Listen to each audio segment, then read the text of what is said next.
Seigneur fidèle, Dieu parfait, maître des temps et des circonstances, il a plu à toi de nous accorder encore cette faveur. C'est pourquoi nous aussi nous te sommes infiniment reconnaissants. Nous recommandons ces moments entre tes saintes mains, toi la source de vie, du salut et de la connaissance. Agis et règne pour la gloire de ton nom et le salut de quiconque croit. Nous condamnons toute influence négative qui ne vient pas de toi pour étouffer cette émission, pour étouffer l'audition de ton peuple. Seigneur, manifeste ta puissance et ta seigneurie, que la sémence du ciel possède le cœur de ton peuple et puisse déraciner tout ce que le diable a planté contre tes enfants. À toi la gloire, le trône et la majesté. À nous la joie, le salut et la délivrance. À nos ennemis la confusion et l'humiliation. Tika Bangouna Nabiso va disparaître pour relever à cause de ta gloire et à cause de ta fidélité. Sois avec nous du début jusqu'à la fin, car tu n'as jamais été un Dieu des œuvres inachevées. Que la bénédiction, le salut et la réussite de la partage à l'Ibotanayo, na kombo na Christo. Amen. Amen. Maloba epaya évangéliste Waiza azo introduit pe na lisunya molimo mosantu to koyeba na ko développer pe ko conclure to landie na maloba. Merci le co-évangéliste Miller. Pe sel susu maloba na tango oyo pona ko banatina libota na kolo. Mais bien aimé, tous les katango nyonso pona ko banatina na message on nzamba pelta lisaki ngai. Kolobete tango ezali susu te. To milengela to yambaye kolo pe mobikisi. To yambaye lokola nkolo pe mobikisi te. Kasi to yambaye kolo pe mobikisi. Na yango totalisaki ba message nyonso tuna ndenge loba epesamelaki. Mais alingaki plus to lobela sikoyo kozala modèle ya Jésus-Christ. Comment marcher avec Jésus-Christ. Yango wana tozoko bala émission pona kolokisa tina lolenge moto akoki kozala kati na Yesu Masiya. Lolenge moto akoki kotambola kati na Jésus-Christ. Yango lelo tokoloba tina la marche. Lolenge ya moto azotambola na kolo. C'est vrai lelo église eza ebele, ba serviteur baza ebele. Siko banani baza ba vrai, banani baza ba faux. Nous ne sommes pas venus juger. Toye ko juger te mais toye ko loba kaka na tina o makomi aza koloba. Totangi na makomi tomoni na Matthieu 23 du 5e au 39e verset. Nzamba tali sibiso lo lenge ya ba serviteur o tozomona lelo. Lo lenge ya ba serviteur o bazo tambusa ba église lelo. Ne par là to comprendre nani azali na molongo ya Yesu Masiya, pe nani o azali banda ya Jésus-Christ. Mais bien aimé, to kota pe l'église nyos, to tambola pe na l'église, to yoka pe enseignement. To tala pe ndenge baza ko honorer ba serviteur. Mais tant nzamba zo pesa na makomi, azo talisa, est-ce que o to mona kan église. C'est ça vraiment honorer serviteur de Dieu. Et ça vraiment o nzamba zo senga. Parce que ma Bible zo loba été mes serviteurs bazo mériter double honneur. Or, tant que bazolo ba serviteur, tout le ba serviteur azanani. Tant que bazolo ba double honneur, tout le ba double honneur ezo la kisanini. Or, toza komona, po ba benga mutu serviteur, en réalité ya bakomi ya Nzambe tant que bazo talisanga serviteur, na comprenaki directement que serviteur eza mutu te. Serviteur eza ngai te eza ndeko Miller te, mais serviteur c'est la parole de Dieu. Yango nde pesaka mutu sens ya kobenga mutu serviteur. Yango tomona ka soki mutu azosalela Nzambe na temps azosalela Nzambe tozobenga serviteur de Dieu. Une fois akwei, c'est-à-dire liloba et suis sous sens te na bomo inaye. Ba to akomi kobenga ye faux serviteur, c'est-à-dire sens ya parole Nzambe na bomo inaye ezali sous te. Dans liloba elongwe mabende ekoti elongo liemba la moko na nzela ya kobenga ma serviteur de Dieu. Donc par là tozo comprendre que serviteur ezali maloba oyo tozo comporter oyo tozo komema siko tant Nzamba lobi te ba serviteur na bazo mériter double honneur, c'est-à-dire ba oyo bazala liloba na ye bazo mérité double honneur.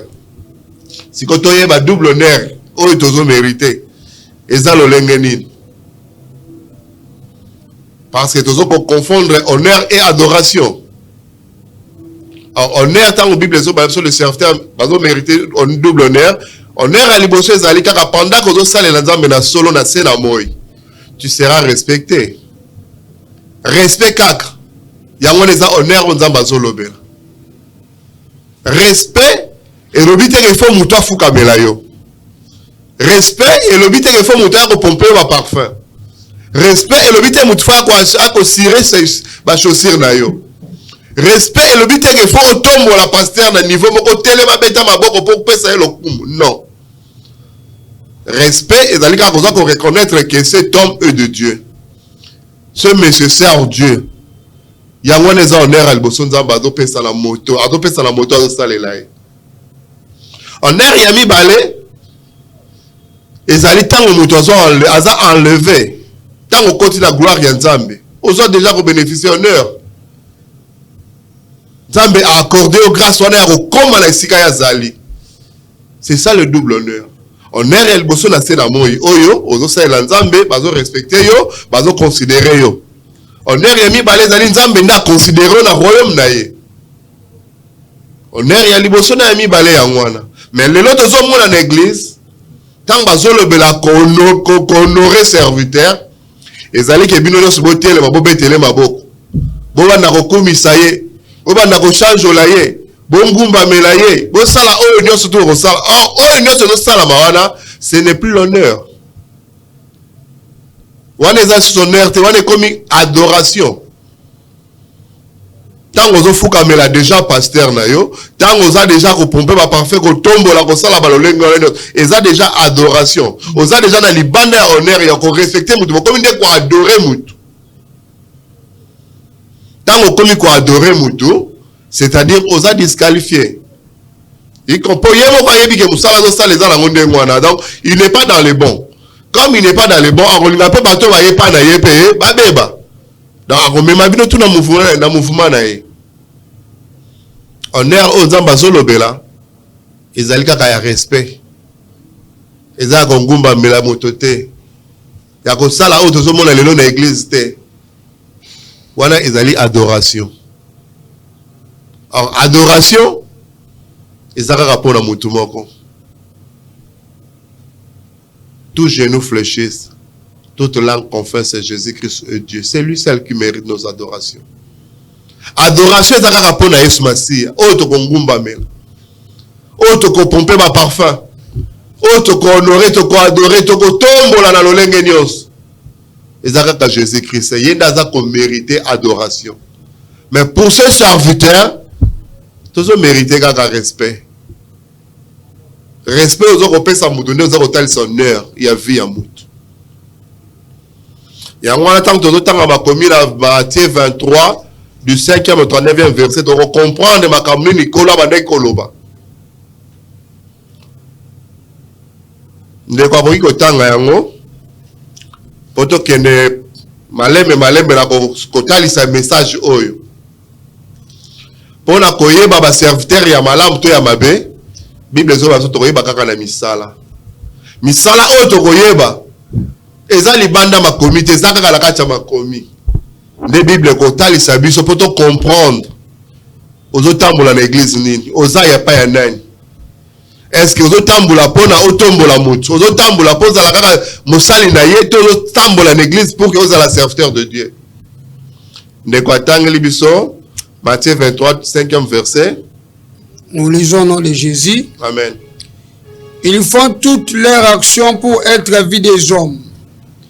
Ainsi, ils portent de larges phylactères et ils ont de longues franges. À leurs vêtements, ils aiment la première place dans les festins. Au cas où tu as malembe. Il y a les bossons qui ont des commentaires exacts. Yo moko so comprendre. Balingi ba place à liboso. Balingi lokumu. Balingi kolata ba teni o etondi ba destin. bato wana ntango ozomona comprendre déjà que moto alingi nini adoration.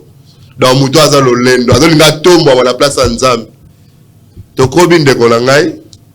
Ils aiment à être salués dans des places publiques et à être appelés par les hommes, Rabbi, Dadi.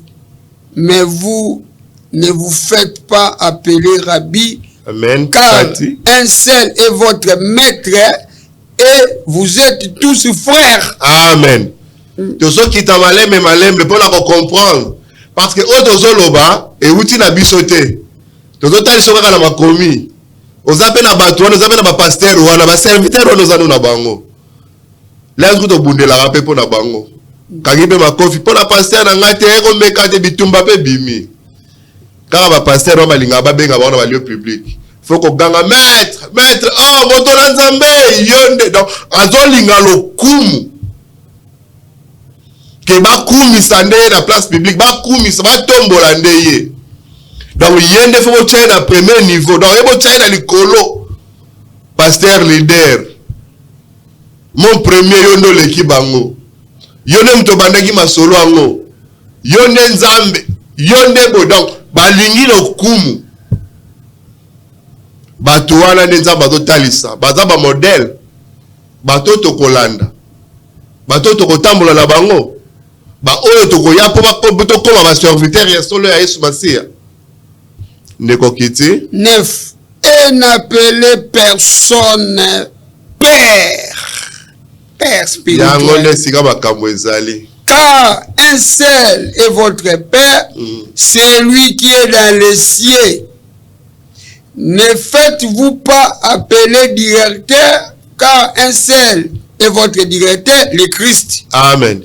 Le plus grand parmi vous sera votre serviteur. Quiconque s'élèvera sera abaissé, et quiconque s'abaissera sera élevé. Amen. Tozo comprendre malem merek tozo kokita. Balobi tozo na papa moko Yesu Masia. Balobi tozo beka na directeur moko yewana de Christ. Mais lelo na ba bureau ba pasteur ba mbeto eza. Na ba bureau ba pasteur pour no kota fole kana secrétariat. Pozo que l'état là donc écoute na PDG. Pozo écoute na nani. Il a un seul directeur, c'est le Christ. Pasteur à sala bureau, à la banina, à bongisa penza. On est qui na secrétariat, on tiki ma secrétaire à côté ce dossier, ma bengi donc secrétaire à travaillera toujours na directeur, à travaillera toujours na PDG. Dans yo pasteur, aux autres pasteur to comme directeur. Yo pasteur comme no PDG. Na kata bureau pasteur msumbe to pezali. Mbe pour la retraiter ba malade na yebité. Mais de pouvoir se reposer, tu y habiter. Mais si la Bible est là, tu benga mutu moko te directeur. La père spirituel. Donc tu bani na koloba père, après ba kiti ba tel so directeur. Poste so lobi ke anga pasteur ba benga père te, mais na bureau na yo. Tala ka ndeko bongisa ka nzela bureau no pomza ko mapana, yo fa leka po ya. Donc nega to mona kana ba société minene mboko yo. Pour na okoma pa ya PDG okoma ta pa directeur faut leka siko ozo place à nani donc yondo zo comme directeur yondo zo comme père tout solo ba message juste pour la réveiller peuple de Dieu nous doit comprendre message à Jésus-Christ c'est qui pour ça la biso ba patron te message à Jésus-Christ c'est qui pour ça la biso ba voyageur te ba marié te. Et il y a qui te voyage à tout moment, tout ça, non. Message à Jésus-Christ, c'est pour que tous allons sauver.